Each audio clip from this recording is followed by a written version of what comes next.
Detective Hoover gave Paul a chance to speak. Of further note, since everything is being recorded, without a doubt, Paul's insistence on this issue is part of the act to get the conversation into records.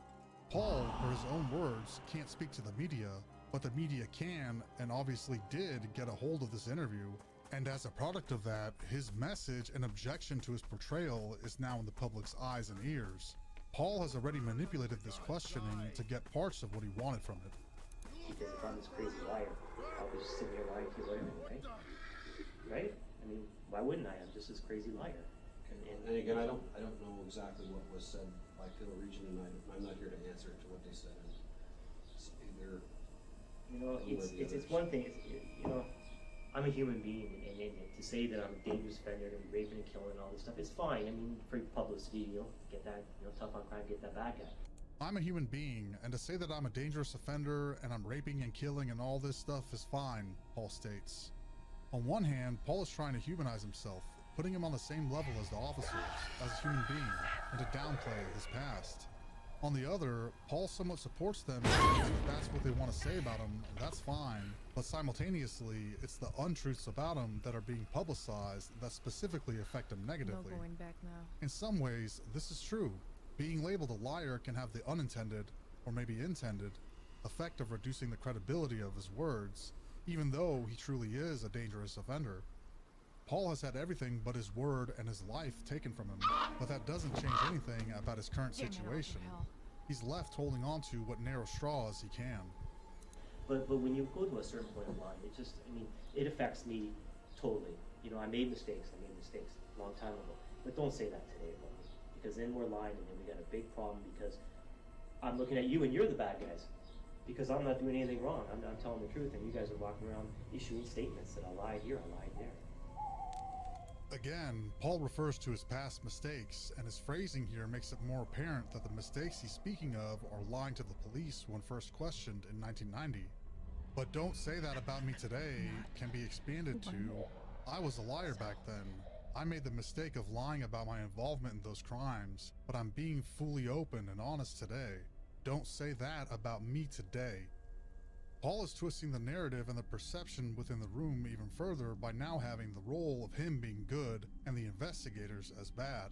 He says that he's not doing anything wrong, he's told the truth, and his name is being besmirched for no reason other than to slander him. Gaslighting is loosely defined as making somebody question their own reality. The term may also be used to describe a person, a gaslighter, who presents a false narrative to another group or person which leads them to doubt their perceptions and become misled, disoriented, or distressed. Oftentimes, this is for the gaslighter's own benefit. Normally, this dynamic is only possible when the audience is vulnerable, such as in unequal power relationships, or fearful of the losses associated with challenging the false narrative. Gaslighting is not necessarily malicious or intentional, although in some cases it is.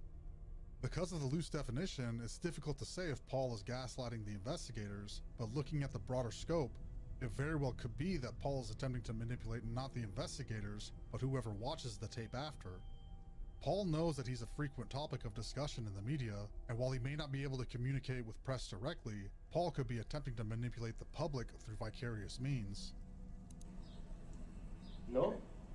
Well, again, those are statements that were issued by Detective Hoover or myself, or yeah, I know, but it's Attorney General who sent you guys down here. He's fighting the case. He's taking this Balkovich back, right? So it's really it's the same organization, isn't it? Attorney General. I see him on TV talking about it. But this is a separate matter from what those issues were. But it's still the Attorney General's office.